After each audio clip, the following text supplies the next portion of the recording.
திருக்குறள் சிந்தனை. அறநெறியில் தர்ம நெறியில் வழுவாது ஒருவன் வாழ்ந்து வந்தால் அவன் இம்மை மறுமை இரண்டிலும் பெருமை பெற்று உயர்ந்து விடுவான்.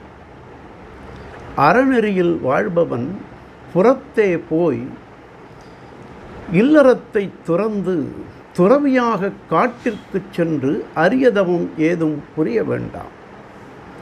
அருந்தவம் ஆற்றி பெறுகின்ற பேறுகள் யாவும் இல்வாழ்வானிடம் எளிதாக இயல்பாக வந்துவிடும்.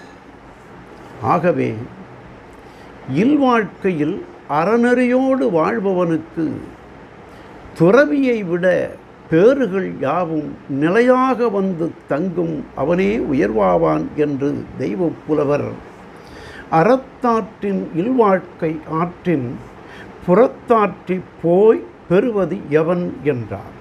நாளையும் சிந்திப்போம்.